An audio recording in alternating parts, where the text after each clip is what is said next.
to amplify the boom of Jesus right there at you.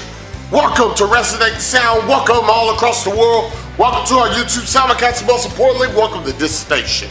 I'm Chris Heineken. Oh yeah, by the way, why don't you like this video, subscribe to the channel, then ring that bell, ding ding, that way you ain't miss anything.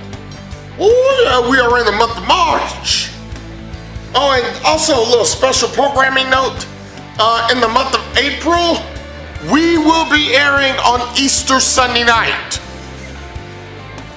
11 p.m. Eastern, 10 p.m. Central. We'll talk more about that coming up.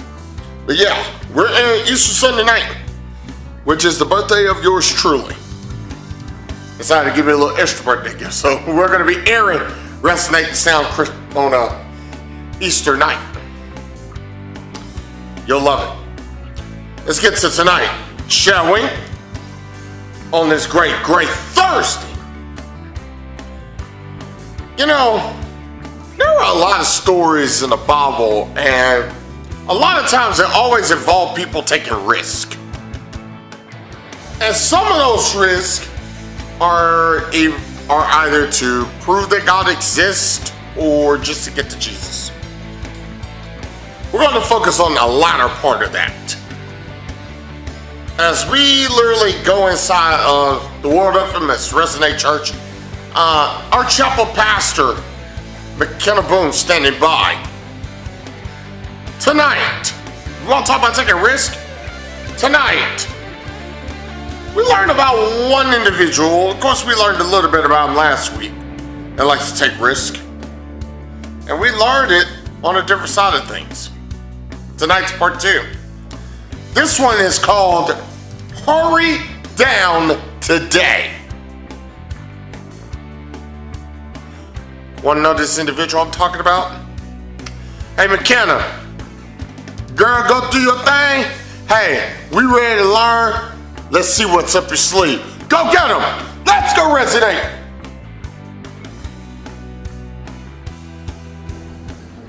The title of my sermon today is Hurry Down Today. Okay, so I've heard myself say this quite a few times, and you've probably heard yourself say this as well. If God can help so-and-so, He can help anybody. Mm-hmm. Have you ever caught yourself saying that?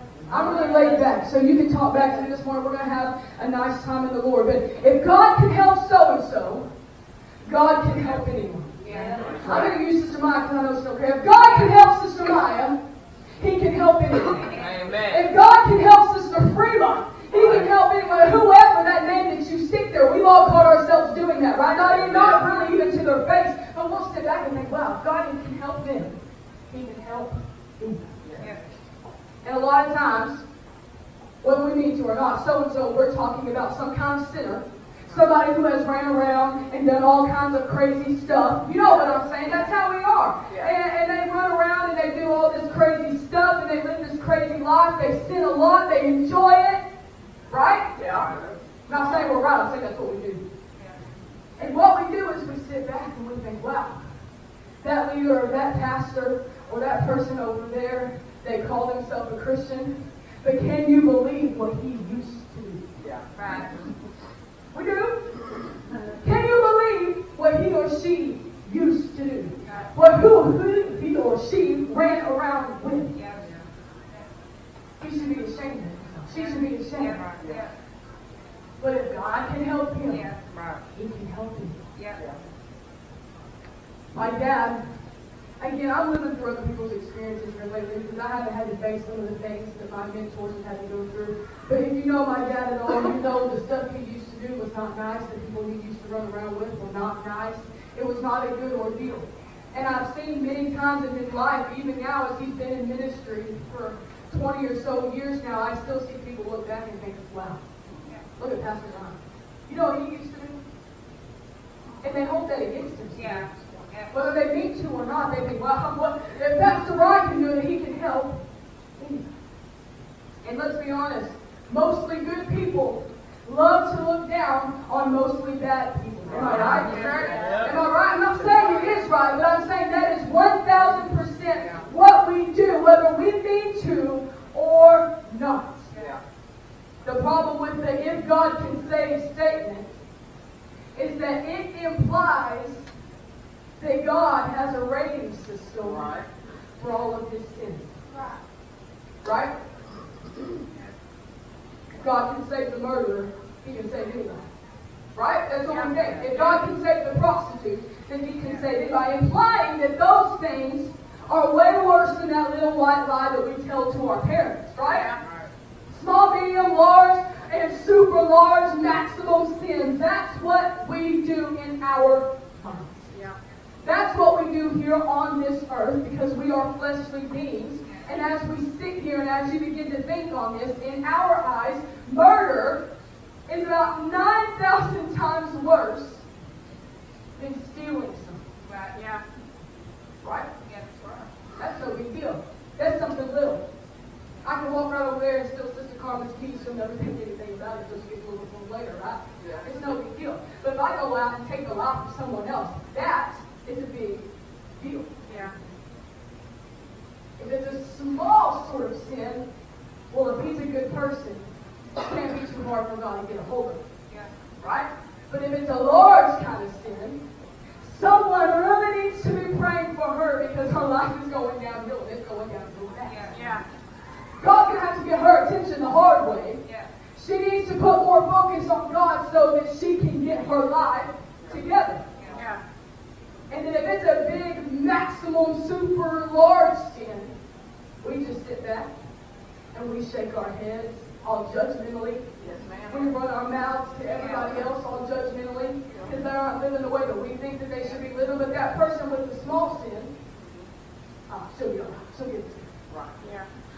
That's what we do. Yeah. But nowhere in the Bible does God distinguish between the levels of sin. Right. Nowhere. If you think that he does, I challenge you to get your Bible out and come tell me where in the world he says that. Because to him, sin is sin. Right. Sin is sin. God does not share this rating system that you and I share here on this earth. Right. Yeah. And praise God for it. Yeah. To him, all sin is equally evil, and all sinners are equally lovable. Yeah. True. Sin is just sin. That's right.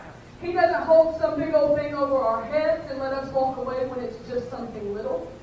He keeps us all accountable for each sin that we do.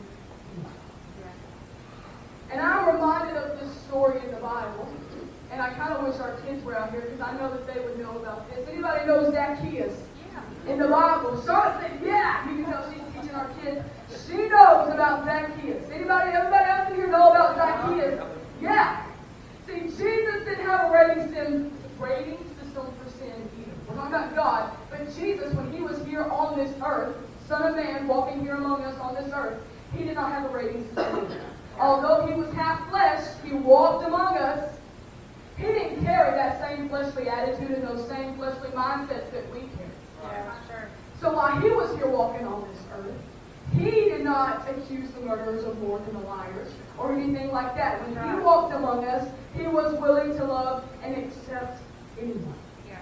And Zacchaeus is one of those best examples. Okay, so we're going to talk a little bit about Zacchaeus. And if you get behind me and preach this morning, man, we'll be out of here in a jiffy. If not, we're going to be here for a minute. Okay?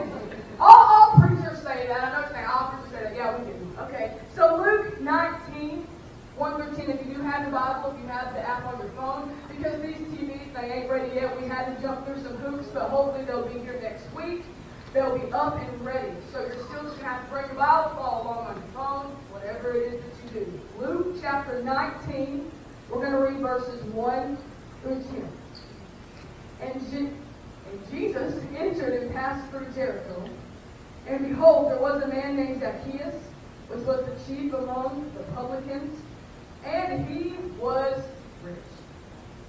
And he sought to see Jesus for who he was, but he could not because of the press. So because of all the people, Zacchaeus could not get to see Jesus, okay? Because he was little of stature. He was short. He was tiny. And all these people were in the way, so he could not get to see Jesus. And he ran before, and he climbed up into a sycamore tree to see him, he was to pass that way. And when Jesus came to the place, he looked up and saw him, and he said unto him, Zacchaeus, make haste and come down, for today I must abide at thy house. And he made haste, and he came down, and he received him joyfully. That's important. And when they saw it, talking about all the press, all the people that were around, when they saw it, they all murmured. They were all talking, saying that he was going to be a guest with a man that is a sinner. Oh, we should just stop right there and preach on that today. Zacchaeus couldn't see, so he climbs up in a tree, which could not be comfortable, by the way. Very out of his comfort zone. I don't know about y'all, but it'd take a lot for me to climb a tree. So this short little guy's up here climbing this tree because all he wants is to see Jesus. Jesus goes up to him and says, okay, go into your house, let's roll. And all the people saw it. And they were talking. They were murmuring behind their backs, saying all kinds of stuff. But what really stuck out, and obviously it was important for them to put in this passage of Scripture, was that Zacchaeus was a sinner. That's right. And Zacchaeus stood and said to the Lord, Behold, Lord, half of my goods I give to the poor. And if I have taken anything from any man by false accusation, I restore him fourfold. And Jesus said unto him, This day salvation come to this house. For so much as he is also a son of Abraham, for the Son of Man is come to seek and save that was. Okay, and if you didn't get to follow along with that, that was a lot of information for you. We're going to break it down one more time. Okay, so Zacchaeus was short. I don't know how short, but I'm thinking super short. You know, if it's important enough to bring up how short he is, I'm thinking he's got to go short. Okay, so he's pretty short, and what he was a chief tax collector. But he was also a thief. He collected taxes, and he was a thief. So he was taking people's money that he did not earn, that he did not deserve. He was hated, but he was kind of legendary. He was kind of a prodigy. And I don't think he really minded all of the hate. Because why would you when you're rich? I can deal with a lot of people hating on me if I had a whole lot of money to show for it. You know what I'm saying? You know what I'm saying? You know. So I don't think he really minded it all that much because he had a lot of earthly things to show for why he was hated. And what would that matter if you're going home to sleep on your $1 million bed? You know? So he was rich. He was living his best life, and people feared him. They hated him, but they respected him and his hustle. See, the rumor was that Jesus might have been the promised Messiah. They didn't know for sure at this point, obviously, because he was still roaming around.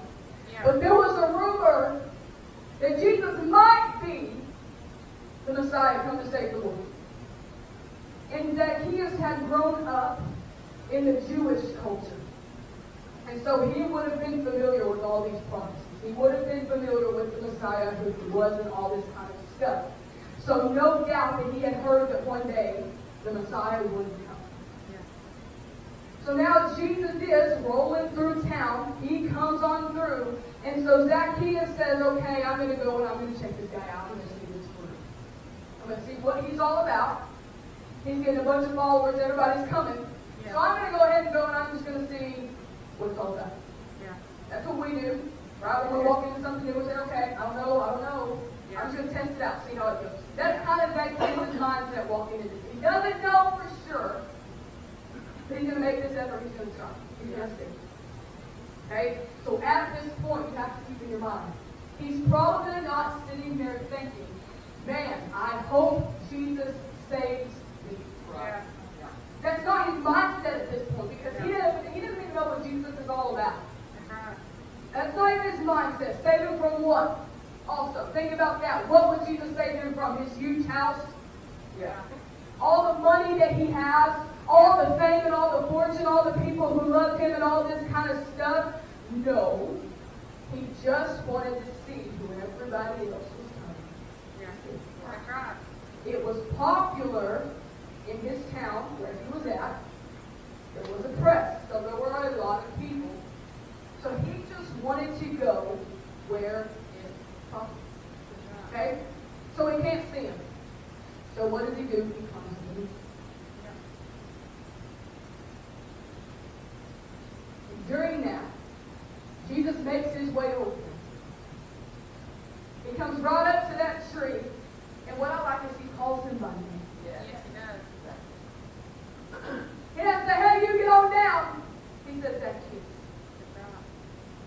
You know what I'm saying? That means that's cool. And he said, I'm going to your house today. And Zacchaeus was loving the moment. You know he was. Because he was popular. Jesus was popular. Right. And so he was loving this attention that Jesus was giving him. Are you with me so far? Yeah. Everybody was begging for a moment with Jesus. That's why they were there. They wanted that attention. You're not getting me. They wanted something from Jesus. That's right. Yes. But not because they knew who he was yet, but because he was popular. Yeah. Are you getting me now? Yes. It's like if there's a concert going on up here at the arena, the Convocation Center, whatever in the world it is, and you don't know nothing about it, but somebody gives you some free tickets to go, and you say, okay, well, I ain't got nothing else to do, I might as well go on up there. Yeah. And somehow they move you down to the front row. Yeah. Okay? And you don't know nothing about this guy or this woman or whoever's up there singing, performing, whatever. You don't know anything about it. But you better believe you're going to try to get close to them because they're there and it's popular. It's popping up in there. You want that attention just like everybody else in there does, even if you don't know who it is. Yeah. You got me now? Yeah. So that was the deal here. Yeah. He was there with him. Jesus was there with Zacchaeus, the chief tax collector, one of the worst guys around. Yeah. He got a personal invitation. Yeah. That's big. So he talks with Jesus for who knows how long. Bob doesn't tell him how long they sit around and talk. But he sits around and they talk. They have this heart-to-heart. You know, Jesus working his stuff. They have a heart-to-heart, and Zacchaeus somewhere during that conversation realizes, I need to make a change. Yeah. That's just how Jesus works. That's right. You don't have to know anything about it. Yeah. You don't have to sit here and test the waters. You don't have to have some big, crazy encounter. Sometimes all you have to do is sit down and talk. That's right. You don't have to have some big, powerful. Those are great. Don't get me wrong. Again, I'm Pentecostal my whole life, so I love a great move of God. But sometimes it doesn't have to be that big and serious for God to move upon you and in your life to change it forever. That's right. And that's where Zacchaeus was. There wasn't some big, crazy church service, some tent revival with the best evangelists around and Jesus shows up. It wasn't anything like that. Jesus just goes to his house and they're just having a conversation. Yeah. Maybe some of us should get back to the nitty-gritty of things, back to the beginning, and we just go home and we just have a heart-to-heart with Jesus. That's right. Because the thing is, until you get real with Jesus, it's not going to be some big, powerful, crazy move of God until you're really fully surrendered. Am I right? That's right. So he talks to Jesus and he's like, man, I made a mistake. I need to change. Yeah. I got to be different. So I just think that he stood up in front of all of his business partners. You know, he didn't work this by himself. You know, he had people that he worked with. You know, he did. Yes, he did. He had co-workers, some business partners, some things like that. And I like to think he stood up and he made this huge, crazy scene, because that's also what Jesus does. When he moves on your heart, all you want to do is tell everybody about Jesus and who he is and what he's done for you. So I think he gets up there and he makes this huge, incredible scene. And he says, I'm changing everything. That's right. He never once made it about himself. That's what I like to think. God doesn't tell us to do. That's what I like to think. Because once Jesus really gets a hold of you, really gets inside your heart, it's not about you anymore. That's right. You don't care about what people think about you anymore. We had that discussion the other day. You don't care about what people think about you anymore, or what you look like, or anything like that. You're changing your life for Jesus. That's right. So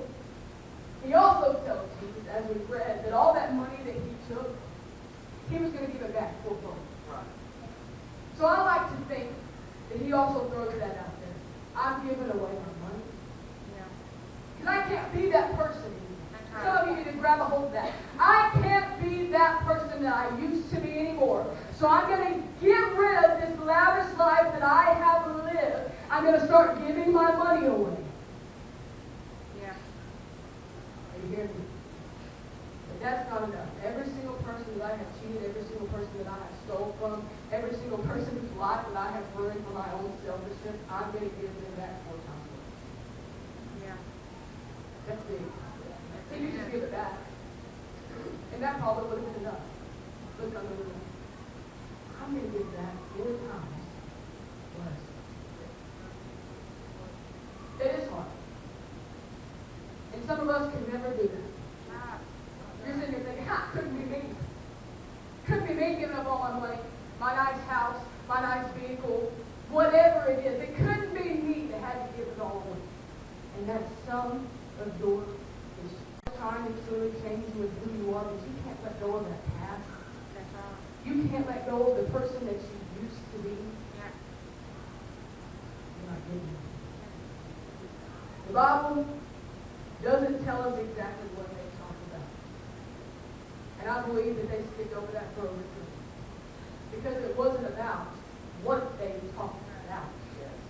It was about who Zacchaeus talked with. It was about being in the presence of Jesus. Are you getting it? It's not always what you talk about. It's just about being in His presence. He sticks closer than a brother. I don't have siblings, okay? But I have a husband that I love to annoy, and my mama that I love to annoy. I'll be on that phone 1,000,000 times a day. Hey, what's up? What you doing? And I love to annoy them. I just love to talk. Just anybody that'll listen, I'm going to sit there and I'm going to talk. If you really know me, you know that's how I am. I love to talk. Doesn't really matter about what. I just like to hear my own voice sometimes. Yeah. Yeah, and some of you are the exact same way. When we ever talk, God, I promise you, now that I'm married and out of the house, my mama don't care what I call and talk to her about. She just wants to hear my voice. My daddy doesn't care really at all what I call him about. His first word will be like, what's wrong? What's wrong? What happened? Nothing, just called to tell you good morning. I'm good, are you okay?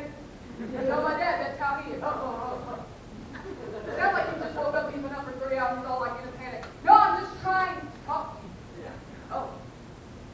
Okay. Then he doesn't have to say that. But some of you know that person in your life, and you can just call it any point throughout the day. Whether it be your parents, whether it be your best friend, whether it be a spouse, whoever it is, and you can just say, hey, you just want to talk to me. Just want to hear your voice. That's God to us, 100%. That's right. Yeah. He doesn't care what it's about. He doesn't care how small and how little and how inconvenient it must feel to you. It looks small, it looks inconvenient, it looks stupid, it looks dumb. He does not care. He doesn't care if it's some big, huge, ginormous thing. He doesn't care. Because it's not about what you're talking about. It's who you're talking to. It's just about being in the presence of Jesus. And I think that's the point that they're trying to get at in these scriptures here. It's not about the conversation with him. And I'm here to tell you this morning, it's not always about the conversation we have. I know a lot of you are probably, I don't even know how to talk to you. We hear that a lot. In ministry, we hear a lot of times people say, well, I don't know how to talk. That's good. When you don't know how to talk, you just talk. If you're sitting back trying to think too much about it, you're never going to. It's not some big, difficult thing. My God is not scary. My God is not mean. That's not who He is. It's just a conversation. It's just about being in His presence. And the truth is, now here's where I want you to sit here, and I want you to,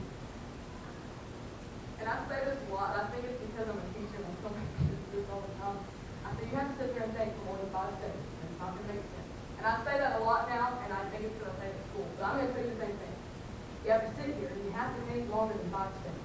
Yeah. Just sit there thinking for 5 seconds, you're going to think, okay, no, this isn't me. You're going to blow it out of your mind, blow it, put it on the back burner. No, it's not me, I'm good. I'm living for Christ, I'm good. You have to sit here, you have to really dwell upon it for a second. Renew your mind for a second, right? And sit here and open up. Because the truth is, I'm Zacchaeus. The truth is, most of you are Zacchaeus. Right. We're not necessarily short in stature, some of us. John. Right. We're not all short. Okay, some of us are. Physically, but spiritually, we're short. That's right. We're small. Yeah. We're weak. Yes, it was. And sometimes it's just pitiful how small we need to be. That's true. Yeah. It all goes back to this mind. Yes, it And does. I'm telling you, 99.999% of the time, it's issues that we have created. That's right. That's true. We let the devil run crazy. We create these false scenarios. And we have made ourselves small spiritually. Yeah. We have given up before the battle has even got here. That is true. We don't even want to fight. We want to roll over in bed, put the covers on, and go back to sleep. Yeah. We don't want to face the day. That's right. We don't want to do what God has called us to do. That's true. Y'all not know my Jesus. Right. Do I sometimes not know my Jesus? That's right. We make ourselves short. Yeah. My own ability, my own mindset, spiritual ability. Yeah. Even if sometimes, and here, stay with me here, if you're having to think about it. Even if we want to get to Jesus, even if I want to get to Jesus, sometimes you and I cannot see past ourselves. Right. That's true. Stay with me, because this man climbed up in a tree. Yeah. Could you say that you would do that? It's easy to say that right here, right now, because it's not actually going to happen. Yeah. Spiritually, are you willing to be a little uncomfortable? Are you willing to go out of your comfort zone to do something that is difficult? Are you willing to climb that tree to get to Jesus? Are you? Yeah, think about it. Because again, it's easy as we're sitting here in His presence to say, yes, I'm good.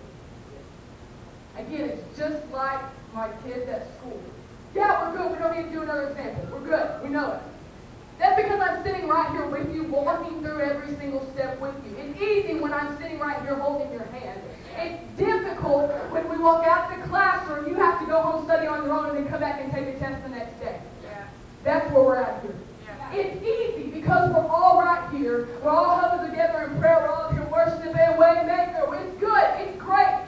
It's easy because we're here. But the real test is when we walk outside of the doors. Are you willing to climb that tree, to get past yourself? Because it will be difficult and it will be hard.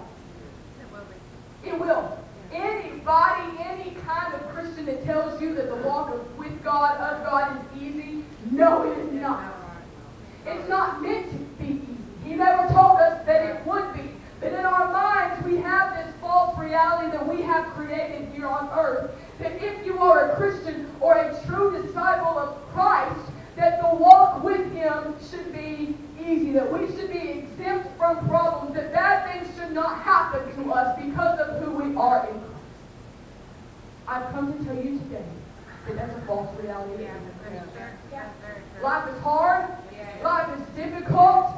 It will challenge you. You're going to have to climb some trees even when you're tired. You've got scrapes all over you. You don't really know if you can keep going. You're going to have to push through to get past yourself to see Jesus. Yeah. Right. Yes.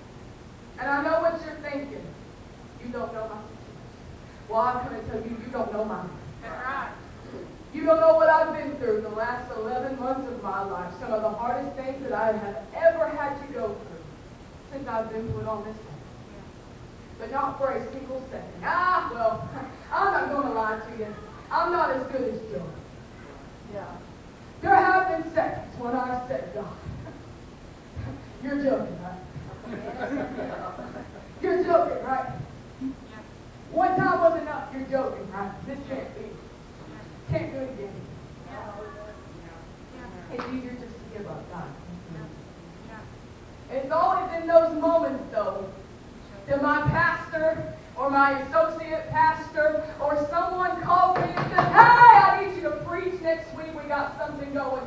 Hey, you need to get up here. We need you to get some stuff done at the church. Hey, you're going to be teaching a class. We need to get something together. It's always something like that that the Lord reminds me of.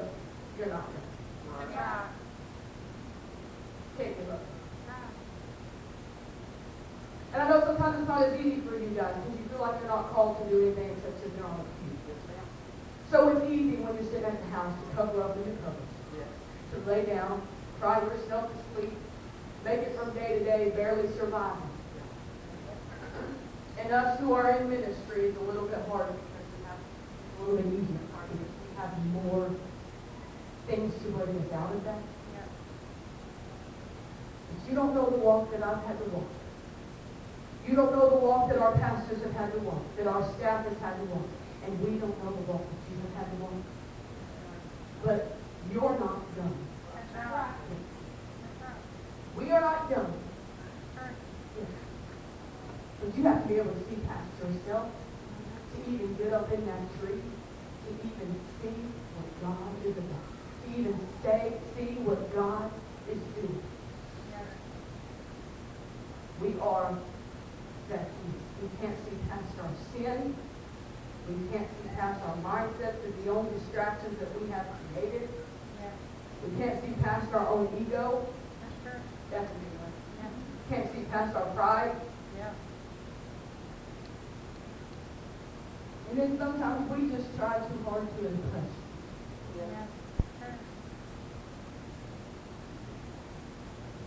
Maybe we try so hard to impress everyone around us. That's not what God is. In that moment, nothing else mattered except for you. Was it for the wrong reasons at first? No. But sometimes that's how it starts. I hear a lot of people say that. Oh, they're here for all the wrong reasons. Oh, they just sit in the back. Oh, I've had to fight this myself because I'm telling you, I've been in church my whole life. I've seen it all. And I've had to say sometimes to myself, they're not here for the wrong reasons. Or they are here for the wrong reasons. Let me say that. But sometimes that's how it starts. It gets them through the door. Yeah, they might be sitting in the back playing on their cell phone, sleeping, driving me a little crazy because, again, that's how I've grown up. We didn't do stuff like that back in the day. We didn't, okay? And I'm not even that old, so that just tells you something. That's not how it works. But I'm telling you right now, things are very different than they were back then. And sometimes it will be interesting circumstances that get them through that door. They will seem uninterested. They will act like they don't care. That's the one that God likes to use. That's right. Promise you that. I've seen quite a few men of God that came for a girlfriend, came for a crush. They liked somebody, so they came to the door. That's for all the wrong reasons. But through that, God used them mightily. That's not what saved Zacchaeus. It was not his pride. It was not him showing off. It was God's mercy. It was God's grace. And He gives to us every single day. We think that God notices us because we're up high in that tree. Okay, so now we've fought through. Now we've got to the top of the tree. And then we think sometimes that God notices us just because we're up there. We think it's because we're so good. You know how you feel when you finally make it through a battle and you're like, oh yes, I'm on top of the world right now, that they can bring me down. Anybody ever been there? Oh, we make it through and then we're set. Life's going good. Nothing can bring you down. Then that ego starts playing like, I just made it through that awful battle. But man, I'm good now.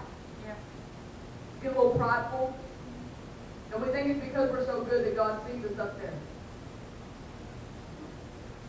But That is not why Jesus stopped. Nope. He stopped because he knew Zacchaeus by name. Yeah. Just like he knows you. Yeah. He knows our name. That's powerful. Think of all of us, and he knows every single one of us. And not only just our name, but he knows everything. Jesus told Zacchaeus to hurry down. Hurry. I think that's important too. We ain't God all day. Hurry, let's go. I'm going to your house. He's telling us the same thing. Some of us are still fighting to get up the tree. Some of us are on top of the tree. And now it's time for us to hurry back down because God has something else to do. He's trying to meet us today. He's trying to go back to our house today. But we are sitting on top of the tree still trying to get people to notice us. Still trying to fight for that position. Still trying. You know what I'm saying? There's two sides to this. There are people who are struggling to get up to the top. And then there are people who are already at the top. I'm talking to both of you. Hurry down from religion. Hurry down from tradition. Hurry down from trying to pick yourself up. Only by grace can save you. So come down. I just want to be with you. A billion other people here. But I know you by name. I don't know that to you. So in that instant, the bad guy, this big old huge sinner that was no good, became a good guy. That's how quick it changed. Because Jesus changed his life. You know Zacchaeus' friend, after he gets up there and Jesus will speak to how he's changing his life, and Jesus is changing it for everything. You know, his friends were sitting there thinking that there's hope for him. Yeah. Right? And Jesus said, I'm just here to find and help those lost people. That's why I've come. That's why I'm here. The broken, the lost. And sometimes we're just a lot like that. Now, I'm talking now to ones who did broken, or maybe you did, but you still been here. We're a lot like Zacchaeus. We've been cheating people. We've been stealing from people. We've been at this whole sin situation for a long time. We have problems. We have weaknesses. We face battles. We're helpless. And some of us even have this mentality of even Jesus can't help. I'm too far gone. I'm not good enough. You really sit there and think you positive right there. Even if you have no reason. There's this point where you just feel hopeless and you just feel lost. And you feel like, why did you do? You've tried everything. Tried as hard as you can. Nothing. I'm telling you right now because you've tried everything. Right. You have done the work. Not about. That's right. It's about that conversation with you. It's about being in His presence. It's about sitting down, having that heart-to-heart with Him, and letting Him change your life forever. People have told you to never change, to never amount to anything. They'll never be good enough. After a while, you start to believe. After a while, you hear that enough. You start to believe what they're saying. But I've come to tell you today that Jesus is not your accuser. He's not your judge. He's just your friend. And He can come to rescue you. Like Zacchaeus. You gotta learn to just sit and be kind. That is the way to make a move. Whoopsie. So let's get back on this.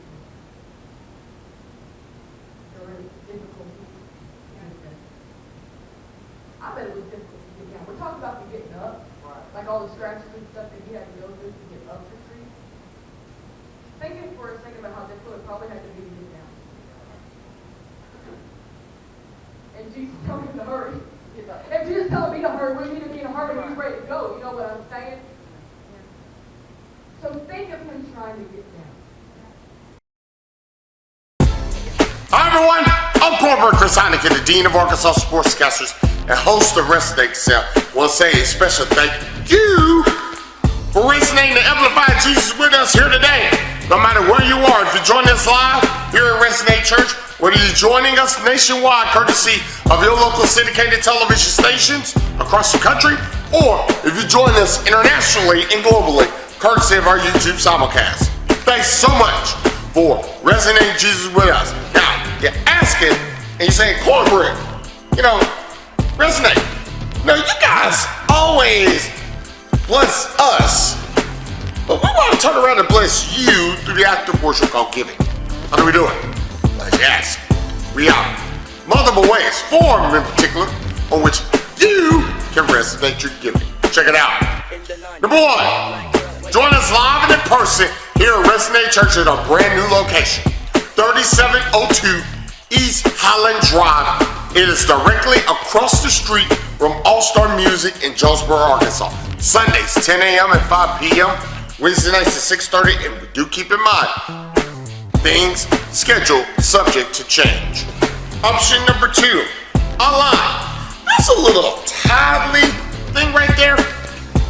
Use the term Resonate Church AR. That's right, everything right there on your screen. Resonate Church AR if you want to resonate your giving online. Just follow the directions and you can do that safely and securely. Option three, the cell phone. Look, we all got one. Might as well use it, shall we? Want to resonate your giving using your cell phone? All you gotta do, text the word give to that number right there on your screen. Safe, fast, secure, easy, simple to do. Option four, mailing. If you want to mail your contributions to us, courtesy of a check or money order, please make all checks and money orders payable to Resonate Church and send it to the address on your screen. Once again, if you want to resonate your giving courtesy of a mailing option, send your check or money order. Make all checks and money orders payable to Resonate Church and send it to that address on your screen. And those are the ways you can resonate your giving. And remember, show love, your peace, and say Jesus.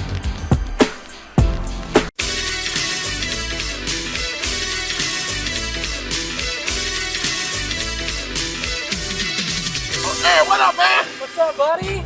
How are you, bro? I'm doing well. How are you doing? Oh my goodness. Woo! Man, just came out of Resonate, man. You know it's all good, man. Woo! And son of us talking about it. Hey, why don't you come join us? Sundays, 10 a.m. Come join us.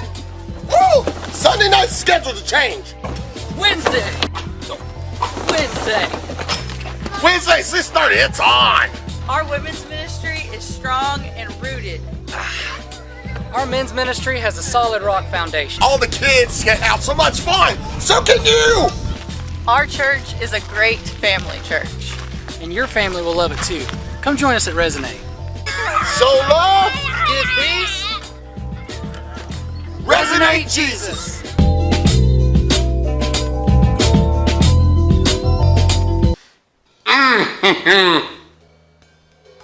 Kenna. Woo! You ran past and cooked something up. I'm telling you. That's awesome. I appreciate you for that one. Tons of encouragement. Thank you. And thank you for revealing, without even saying it, the one category that we really don't want to be in. I'll tell you what that category is. And this category is worse than being called a sinner, worse than being called an unbeliever, worse than being called an atheist, and even worse than being called a Jesus hater. This is actually the one term that tons of churches do not want to use publicly. Because they know if this term gets used publicly, they will be very offended. That term I'm talking about is a 2-word phrase called church folk. Kenny just exposed it right here. And so Pastor on our previous program. Expose that term. Another one of the forbidden terms not supposed to be used in churches. Church folk. And if you want to know the definition of church folk, because it was all in the story, you really want to know what the definition of church folk is? Those Bible believers that go to church, that literally say, oh God, please change our president's mind. Our president don't know what he's doing and all that.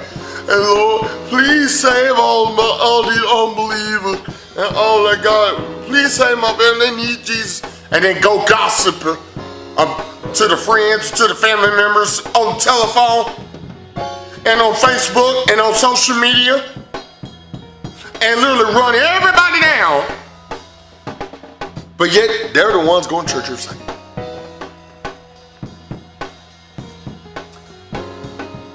What does everything I just said have to do with tonight? It goes right with this story. Everybody labeled this man. You know, it kind of reminds me of the Scarlet Letter.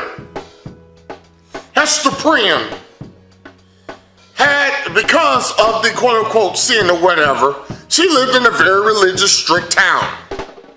She had to wear a label. She had to wear the letter A on her chest. Because she was labeled as an adulterer. And even the people in the church judged her and criticized her. And put a label on her. They did the same thing no matter what the sin was. They did the same thing to Zacchaeus. Yeah, Zacchaeus admitted bottom line, he did wrong. But people still labeled him.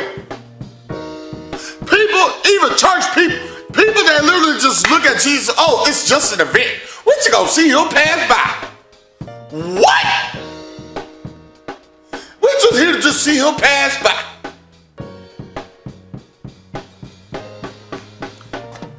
Otherwise, Jesus wouldn't have called Zacchaeus by name out of that tree. And Zacchaeus didn't even introduce himself. Small man, Zacchaeus. But the man that literally had the biggest buzz, that bottom line, literally wanted to go get up in the tree just to see what the buzz is all about. Just see what this whole Messiah, this whole rabbi, the man that's labeled himself the Son of God, we want to see what he's all about. And yet, despite all of that, instead of Jesus calling everybody out of the crowd, he looked right on up there at the individual that he needed to see. And I'm going to put this in urban language so you guys can understand. He said, Zacchaeus, bro, come on down. Bro, it's all right, bro. Come on down. I'm going to your house. Let's go. Bro, hurry on down. Be careful, but hurry on down. I'm going to your house. When's the last time Jesus ever told you, hey, come away, get away from all that. Come with me. I'm gonna come chill at your house. When's the last time that's ever happened? And I'm being dead serious. When's the last time you took that your mouth didn't equal your computer fingers, your typing fingers? When's the last time you had Jesus come out of nowhere and literally called you by name and say, hey man, come on down. I'm going to your house. I'm going to chill with you, man. Ain't no big deal what everybody's saying. I'm going to come chill with you. And then those other people are like, for real? Jesus is going to go chill at his house? This dude, does he even realize everything, the bad stuff he done did? Hey, he going to chill with him? This story is a perfect story of one individual risking it. You know, there's a term in that movie, Dodgeball, that said you gotta risk it for the biscuit. This dude, Zacchaeus, risked it. He was just wanting to see what's it's all about.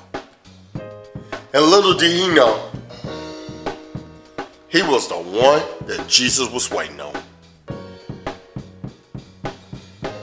You know, mostly good people, and I love what McKenna said this, mostly good people tend to look down on mostly bad people just because of what they have, because of what they did in the past. Just because of all that junk. There are some wives, oh my gosh, oh Lord, I got you. For those that I know personally, there are some wives and some married folk that talk down about their spouses. Oh, just wish God to save him. And, oh yeah, he needs Jesus. He needs to be in church bad. Well, she needs to be in church bad. Let this freshly baked cornbread right here bust your bubble for just a moment. With a little bit of a spoiler alert.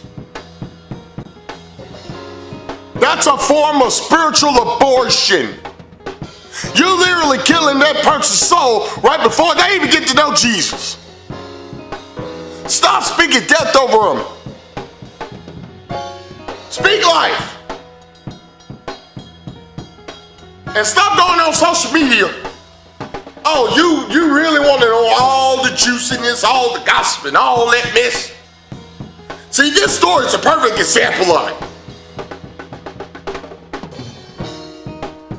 Stop getting on social media, running folk down. When bottom line, the people that you are running down are literally the ones that Jesus want to use. Zacchaeus was the perfect example. Zacchaeus, publican.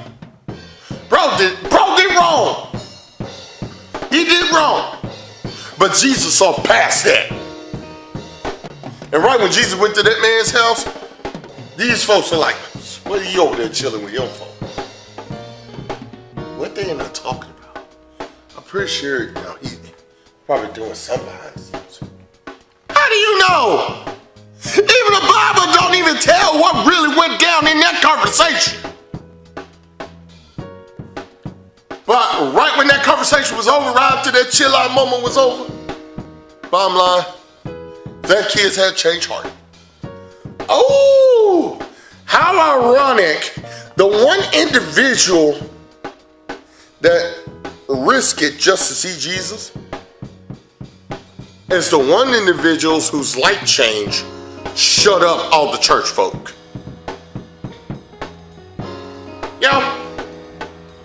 I told you it's a church lingo that bottom line don't even get used because some people don't want to be in that category. But there are a lot of people in that category. Zacchaeus risked it for the biscuit. He risked it. He risked his spiritual life. He climbed up a tree. Not from a physical perspective, from a spiritual perspective. He literally forgot who he was just to check out the man. When's the last time you actually climbed up that tree spiritually just to get close to Jesus? When? Zacchaeus cared less about himself, his personal stuff, and all that. He cared less about all that. The only thing he cared about was getting into Jesus' presence. Let me ask you something. And McKenna hit it right on the head. Are you willing to climb that tree spiritually just to get to Jesus? Are you willing to pray before you, and hear me correctly. Are you willing to pray before you post anything on social media? Running down somebody. This is because bottom line, that's the soul that God can use. willing to get up and climb that tree? Are you willing? Yeah, I'll go ahead and say it, even though it's a dodgeball reference. I'll say it. Are you willing to risk it for the biscuit? Are you? Are you willing to risk it for the biscuit? Kenna, you was dead on this one.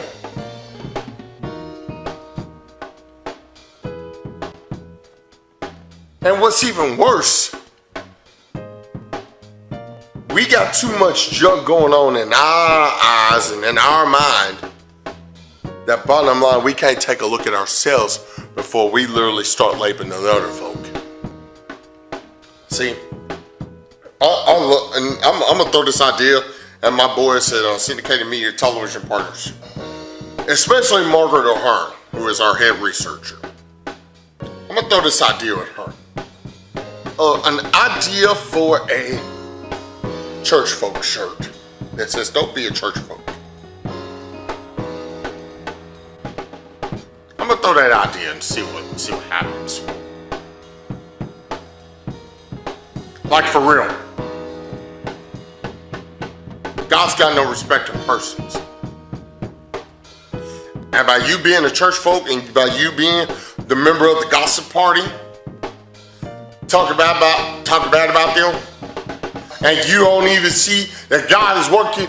God is, bottom line, working in them 10 times more every time you open up your mouth and speak negativity and speak spiritual abortion. You don't realize that God is still working on them. Instead of using your mouth for and using your Twitter finger for, why don't you use this and use this to encourage somebody? Use it to pray for them. You don't need to know all details. You don't need to be Miss Twitter Fingers. You need to be praying. Because guess what? The effective prayer of a righteous man always lasts.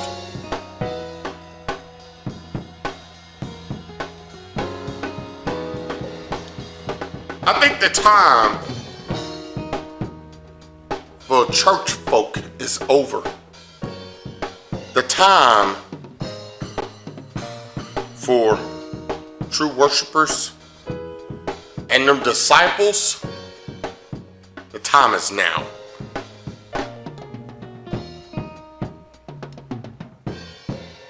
Yeah, we always said we are discipleship television.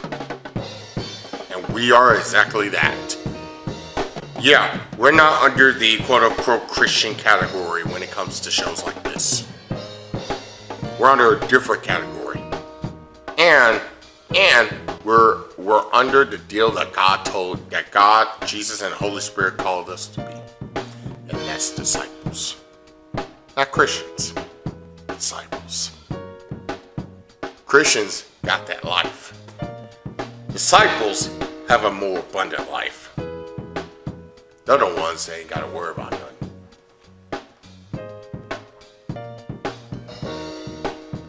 Try being a disciple.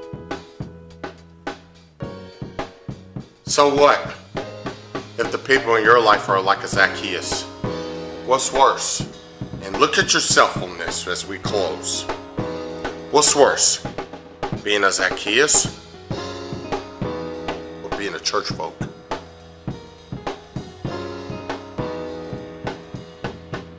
Don't be a church folk. Be a Zacchaeus. Be that person that will risk it for the biscuit. Be that person that, bottom line, will risk it, will climb a tree and be nutty and be uncomfortable and be crazy and be radical and be totally nuts just for the opportunity to get to Jesus. And he wasn't doing it just to be seen. He was doing it because he himself wanted to be in Jesus' presence. And what's even greater than that, when Jesus called him by name and said, hey man, we going to your house. We gonna chill. We gonna talk, man. I wanna hang out with you. know what that's really saying? They're saying Jesus wants to be in your presence. Try it, will you? Don't be a church folk. Be a disciple. God, thank you so much for resonating sound to us. Thank you at home for watching. Hey, ain't no service like a live Resonate service, because a live Resonate service don't stop. Hey, why should you be left out? Hey, it's the place to be. Come join us live right here at Resonate Church. Info right there on your screen. Plus 4 ways to resonate your giving. ResonateChurch.Jonesboro.com is the other option. And all pictures, news, scoops, views, info, so much more. Facebook.com/Resonate Church Jonesboro. And you watch this program on YouTube, Simon guys. Like this video, subscribe to the channel, ring that bell, ding, ding, ding. No, well, you ain't missing anything. Oh yeah, you ain't gonna miss that sweet. Oh, it's on. Join us, will you? 9 p.m. Eastern and Pacific. Right here on this station, 9 p.m. Eastern, globally on YouTube. Thanks for watching. We'll see you this Thursday night. Until then, for our entire crew, for everyone at Resonate Church, for everyone, syndicated media, television partners group, I'm Chris Heineken. We say to you, show love, give peace, you know it. Resonate Jesus. We'll see you this Thursday night. Have a good night, everybody. Good night, Canada. Good night, everybody. We'll see you Thursday night. So long, everybody. Neither death nor grave. Stop like that, stop like that. No sickness in